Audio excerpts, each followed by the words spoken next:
It was 15 years ago that I started recording serious music. I wrote songs about heartbreak resulting from unrequited love given to friends and romantic interests alike. My music was a representation of the words left in voicemails to people you care about more than they care about you. It wasn't much at first, but by the time I made it to college, people around me told me to pursue it further. So, I started doing small shows and sharing my music more openly. I recorded demos and put them online, but something was missing. That's when I met someone with a deep love for singing who also had a much better singing voice than I did. She agreed to record a song that I had written and do it as a duet instead.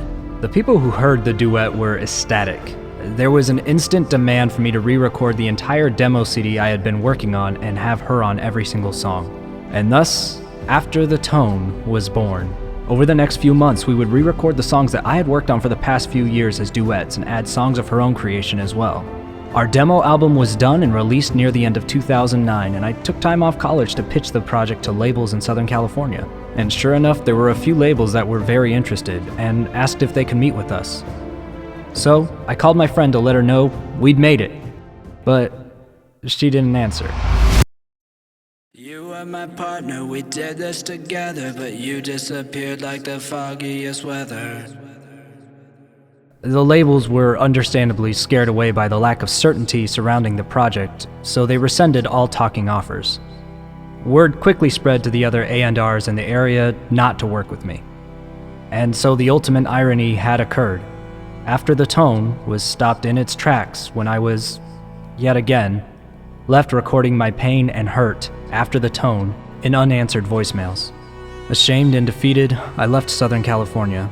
I told friends and family that I needed a change. I never admitted what really happened. I just assumed I must have done something wrong to scare away my musical partner in crime. Maybe I said the wrong thing, was too overbearing, something. I must have done something.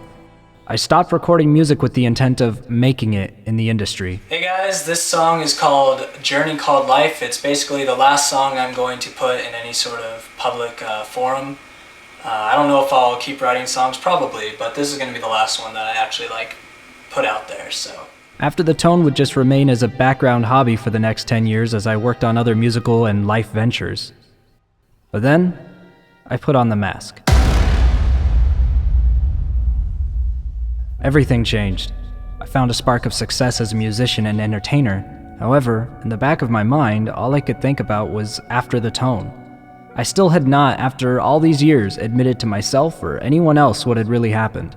What had led me to become a ghostwriter and song producer for other musicians instead of just being an artist myself. What was the reason that I had grown to have no self-confidence in myself as a musician? You see, without the other person involved, my music wasn't worth anything to the record labels. My friends showed a lot more zeal for my music after she had been introduced. In my mind, I wasn't worth anything as a musician worth noting without her. And I carried that weight on my shoulders for over 10 years. But finally, near the end of 2020, I quietly began working on closing the After the Tone chapter of my life once and for all. I silently built the framework for what would be my send-off of something that has meant the world to me as I've grown up. Anger, sorrow, misplaced optimism, the essence of grief itself, as I said goodbye, were poured into the project. I attempted to create a final piece of art from the ashes of my past existence. And then, just as I was wrapping things up, the ending to the story was drastically changed. Please leave a message after the... Hello? Hey, how are you? This whole album is a masterpiece. You said what was on your mind and you did not hold back any punches. Clearly you did not hold back any punches. You fucking created a masterpiece. Album is freaking beautiful. A 9 out of 10 for me. Overall, what did I think of We Skeem After the Tone? Maybe a 9.5 is sufficient. I have never in, the 4 years that I've taken music sort of seriously, rated an album 5 out of 5 all the way through. All of the songs on this album are 5 out of 5. Definitely Skeem's best album.